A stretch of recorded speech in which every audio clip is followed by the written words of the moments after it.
할렐루야. 오늘 말씀의 제목은 야곱의 건곤일척이라고 제목을 정하고 설교를 드리려고 합니다. 아시다시피 건곤일척은 사람의 생명과 삶, 그 모든 것을 걸고 승부를 내는 것을 이야기하는 사자성어죠. 오늘 본문은 창세기 32장 24절로 29절의 말씀입니다. 야곱은 홀로 남았더니 어떤 사람이 날이 새도록 야곱과 씨름하다가 자기가 야곱을 이기지 못함을 보고 그가 야곱의 허벅지 관절을 치매 야곱의 허벅지 관절이 그 사람과 씨름할 때에 어긋났더라. 그가 이르되 날이 새려하니 나로 가게 하라. 야곱이 이르되 당신이 내게 축복하지 아니하면 가게 하지 아니하겠나이다. 그 사람이 그에게 이르되 내 이름이 무엇이냐? 그가 이르되 야곱이니이다. 그가 이르되 내 이름을 다시는 야곱이라 부를 것이 아니요 이스라엘이라 부를 것이니 이는 내가 하나님과 및 사람들과 겨루어 이겼음이니라. 야곱이 청하여 이르되 당신의 이름을 알려주소서. 그 사람이 이르되 어찌하여 내 이름을 묻느냐 하고 거기서 야곱에게 축복한지라. 아멘. 이스라엘 12지파의 조상이 된, 즉 이스라엘인들의 조상이 된 야곱을 잘 살펴보면 그는 비열하고 욕심으로, 욕망으로 가득 찬 인간이었습니다. 그는 충동적이었고 욕망을 숨기지 않았으며 순종적이지도 못했습니다. 야곱은 아버지 이삭과 어머니 리브가 사이에서 형 에서와 쌍둥이로 태어났죠. 그는 태어날 때에 형의 발 뒤꿈치를 잡고 나왔다 해서 발꿈치를 잡은 자란 뜻의 야곱이라는 이름을 가지게 되었다고 우리가 익히 알고 있지만 이 야곱, 히브리어로 야코브의 의미는 속이는 자, 남의 자리를 찬탈하는 자, 빼앗는 자의 의미를 가지고 있습니다. 야곱은 모든 일에 지기를 싫어했고 모든 것을 자기의 것으로 차지하고자 하는 욕망이 강한 사람이었습니다. 그는 사냥에서 돌아온 허기진 형을 강교하게도 죽 한 그릇으로, 즉 스튜 한 그릇으로 장자권을 찬탈하였습니다. 아버지로부터 형이 받아야 할 축복 기도를 그는 변장해서 약삭빠르게 가로채기도 했죠. 그는 자신이 원하는 것을 얻기 위해서는 수단과 방법을 가리지 않았고 거기에 사랑하는 어머니를 범죄의 공모자로 끌어들이는데 주저하지 않는 사람이었습니다. 거짓과 교활함과 함께 끝까지 물고 늘어지는 야비함까지 겸비한 사람이었습니다. 야곱은 형이 자기를 죽이기로 마음먹은 것을 알고 하란에 살고 있는 외삼촌 라반의 집으로 도주하였죠. 그는 그곳에서 20여 년간 머슴처럼 열심히 일했습니다. 외삼촌의 딸 라헬을 뜨겁게 사랑하여 그 사랑도 얻었습니다. 외삼촌의 두 딸과 그들의 두 여종에게서 12명의 아들과 1명의 딸을 얻었습니다. 그리고 많은 재산을 모았죠. 야곱은 하나님을 믿는 믿음이 있었고 하나님이 보여주신 약속을 가지고도 있었습니다. 위기 때마다 기도하고 하나님을 신뢰하는 듯 보였지만 그럼에도 야곱은 철저히 하나님을 신뢰하기보다는 여전히 자신이 살아온, 자신이 좋아하는 자신의 방법과 판단으로 살아가는 사람이었습니다. 말하자면 그는 외식하는 신앙인의 조상점으로 보이는 것이죠. 그는 하나님의 뜻보다는 자기의 뜻 위주로 살았습니다.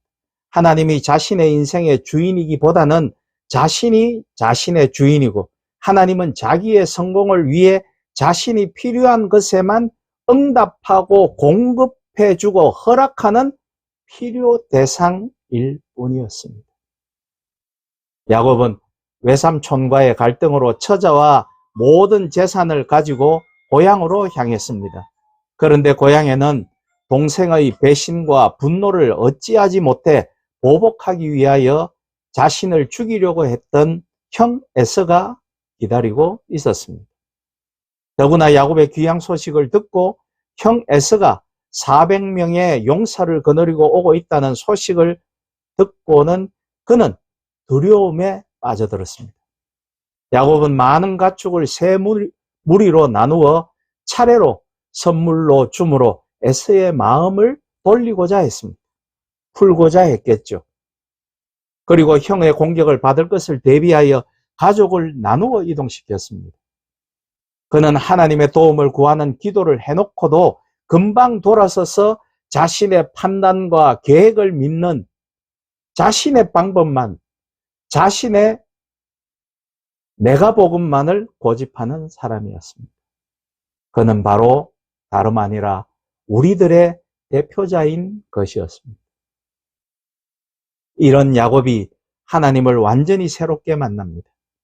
그것은 거짓과 비겁함으로 점철된 자기 중심적인 신앙을 내려놓고 지금까지와는 전혀 다른 새로운 삶과 신앙의 출발을 시작하게 되는 사건과의 조우가 있었습니다. 성경은 야곱이 천사와 밤새도록 씨름했다고 했습니다. 야곱은 그날 밤 하나님 앞에서 자신의 문제를 놓고 레슬링이 아닌 처절한 변화의 싸움을 몸부림을 쳤던 것이었습니다. 바로 그 밤이 야곱을 변화시킨 것입니다. 그의 삶이 거짓이었기에 그의 회개는 단순한 심령적 고백이 아니라 온 몸을 고통으로 전율하는 자신의 육신과 세계관, 자신의 욕망, 자신의 모든 것을 걸고 한판 전쟁을 치르는 근본 일척의 회개의 싸움을 벌였던 것입니다. 세상의 가치관과 하나님의 가치관을 충돌시켜 하나님의 가치관에 무릎을 꿇은 것이죠. 야복강의 히브리어가 야보크입니다. 바로 비워짐을 의미합니다. 이는 야곱이 잘못된 생각, 잘못된 가치관, 세계관, 그의 죄와 욕망을 회개하고 완전히 자신을 철저히 비우고 내려놓았음을 언유하고 비유하는 것이죠. 야곱이 천사와 씨름할 때 천사가 동이 틀 때까지 야곱과 씨름하며 허벅지 관절을 쳐서 어긋났음에도 놓아주지 않았습니다. 천사는 그런 야곱에게 내 이름을 다시 야곱이라고 부를 것이 아니라 이스라엘이라고 부를 것이라고 하였습니다. 이스라엘은 하나님과 겨루어 이겼다는 뜻인 줄로 많이들 알고 있는데 정확한 번역으로는 하나님과 더불어 힘을 얻어 강하게 된 자라는 의미를 가지고 있습니다. 누가 하나님을 이깁니까? 바른 번역이 필요합니다. 허벅지 관절은 히브리어로 야레크라고 하며 환도뼈, 넓적다리, 허리, 측면, 바로 기초의 뜻을 가지고 있습니다. 넓적다리는 인간의 기원과 기초와 생의 원천을 상징합니다. 그런 의미가 창세기 46장 26절, 사사기 8장 30절에 나오죠. 이 생명의 원천인 부분, 즉 생식기에 손을 대는 것을 포함하는 맹세는 특히 근동지방의 족장 시대에 가장 강력하고 엄숙한 서약임을 확정하는 것으로 이렇게 하여 이끌어낸 서약은 불복종 시에 대가 끊기는 저주와 공격을 받게 되는 것으로 여겨지는 것이었습니다. 그리고 넓적다리를 세게 때리는 것은 강한 회개의 표시였습니다. 에스겔서 21장 12절과 예레미야서 31장 19절에서 보면 인자야 너는 부르짖어 슬피 울지어다.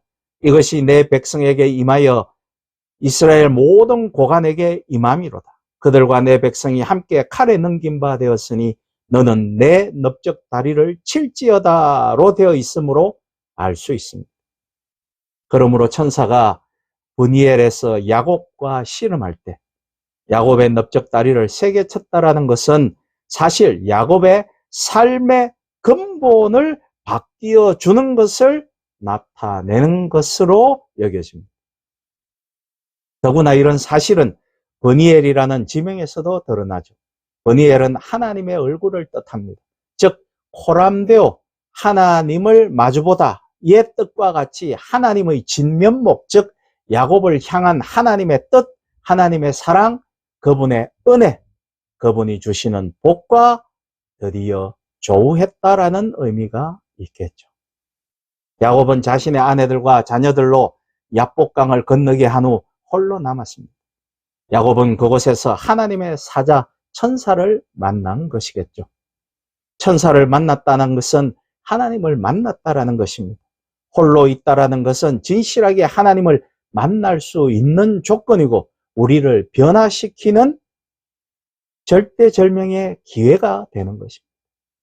홀로의 하나님 앞에 서 있는 바로 그런 경험은 진실하게 믿음의 본질을 우리로 하여금 깨닫게 해줍니다.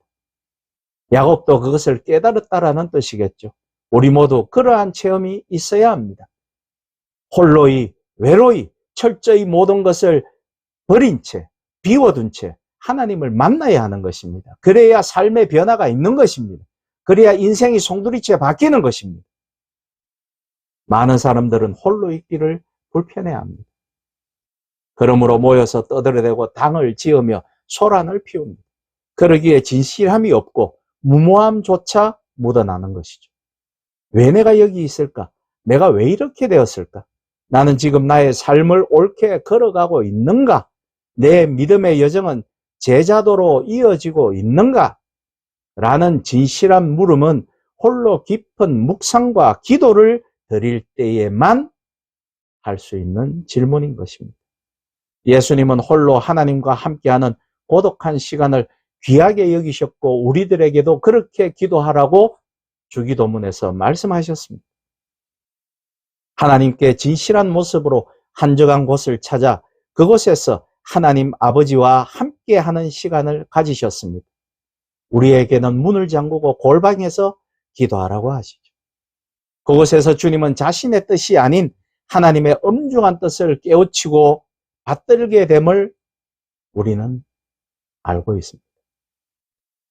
진실하게 하나님과 함께하는 사람은 하나님이 힘 주셔서 싸워 이기는 사람입니다. 하나님은 진실하게 회개하는 사람들을 만나 주시고 그를 껴안아 주시고 그의 손을 잡아 이끌어 주시는 것입니다.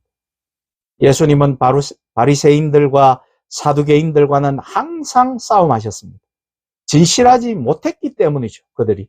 그러나 창녀와 세리와 같은 죄인들과 가난한 자들, 병든 자들에게는 마음을 열어 소통하셨습니다.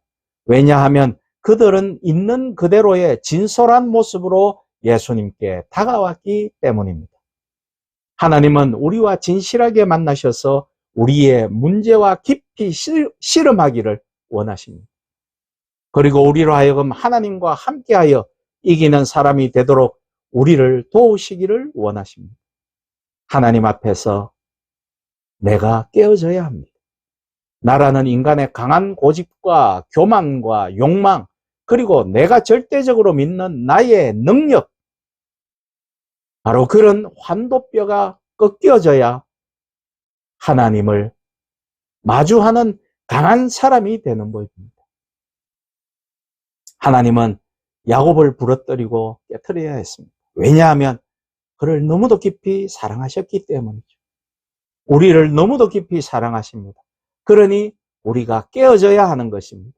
그 깨어지지 않으면 그 껍질 속으로 하나님이 손을 뻗쳐 우리의 영혼을 어루만져 주실 수 없습니다. 하나님은 야곱의 허벅지 관절을 치심으로 400명의 용사를 거느리고 다가오는 형 에서로부터 그 위기를 넘길 수 있게 하셨습니다. 그렇게 하나님만을 의지하는 야곱으로 만드신 것입니다.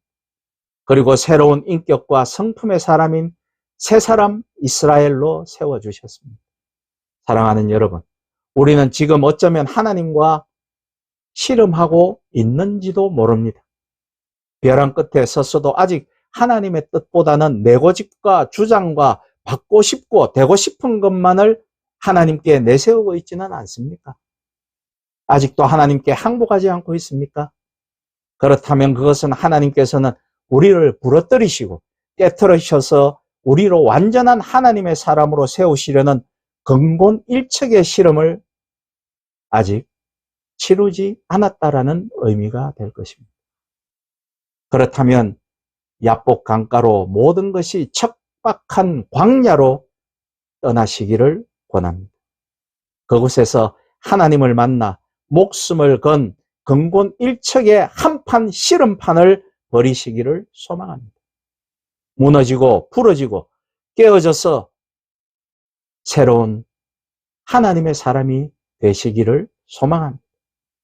그때에 이르러 우리의 삶과 신앙은 제자도를 이루어가게 될 것입니다. 그때에 이 세상은 우리로 인해 사랑과 평화와 그리고 평강과 정의가 편만하여 천국으로 변할 것입니다. 그런 여러분과 제가 되실 수 있기를 주님의 이름으로 부탁드립니다. 아멘.